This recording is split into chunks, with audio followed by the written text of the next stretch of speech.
ராதே கிருஷ்ணா. வணக்கம். நான் உங்கள் சுகி அம்மா பேசுகிறேன். ஆஷாட நவராத்திரி 2ஆம் நாள் இன்றைக்கி.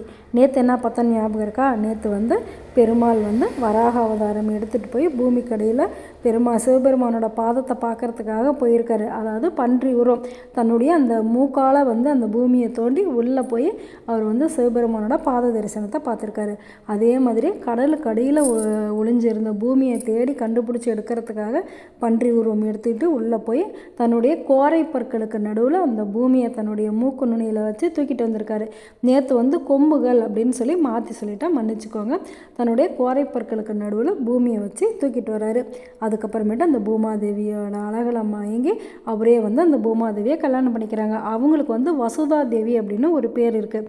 இப்போ மாப்பிள்ளை எப்படி இருக்காங்களோ அதே மாதிரி தானே பெண்ணும் இருக்கணும். அந்த பூமாதேவி எப்படி வராகி ஆனாங்க அப்படிங்கிறத நம்ம தெரிஞ்சுக்க போகிறோம்.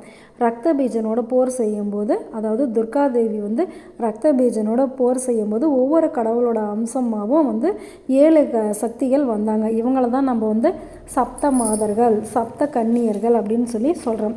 அதில் பிரம்மாவோட அம்சமாக பிராமியும், மகேஸ்வரனின் அம்சமாக மகேஸ்வரியும், முருகனோட அம்சமாக கௌமாரியும், விஷ்ணுவோட அம்சமாக நாராயணியும், வராகமூர்த்தியோட அம்சமாக வராகியும், இந்திரனோட அம்சமாக இந்திராணியும், ருத்ரனின் அம்சமாக சாமுண்டியும் வந்தாங்க. இதில் நம்மளுடைய வராகி அம்மன் ரொம்ப ரொம்ப வித்தியாசமாக இருப்பாங்க. அதாவது சப்த கன்னியர்கள்லேயே ரொம்ப வித்தியாசமாக இருக்கிறது இந்த அம்மா மட்டும்தான். இவங்களுக்கு தான் மிருக பலமும் தேவ குணமும் இருக்கும். அதனால் எந்த ஒரு பிரச்சனை அப்படின்னாலுமே வாராகியை கூப்பிட்டோம் அப்படின்னாக்கா நம்மளுடைய பிரச்சனையெல்லாம் தீர்ந்துடுமா. ராஜராஜேஸ்வரியோட படைத்தலைவியாகவே இருந்தவங்க யார்? நம்மளுடைய வராகி அம்மன். சரி, இப்படி தான் வராகி அம்மன் வந்தாங்க அப்படிங்கிறத நாம் இப்போ தெரிஞ்சுக்கிட்டோம்.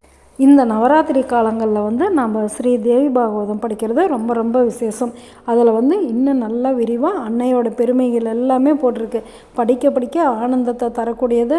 படிக்க படிக்க நம்மளுடைய பாவங்கள் எல்லாமே கரையக்கூடியது எது அப்படின்னாக்கா ஸ்ரீ தேவி பாகவதம். கண்டிப்பாக நீங்கள் படித்து பாருங்கள். ரொம்ப ரொம்ப அதாவது என்ன சொல்கிறது, நம்மளால் கடவுளை உணர முடியும் அப்படிங்கிறத இந்த தேவி பாகவதம் நம்மளுக்கு காமிக்கும். அதை நம்ம படிக்க படிக்க நம்ம அப்படியே அம்மா கூடவே இருக்கிற மாதிரி ஒரு உணர்வு ஏற்படும்.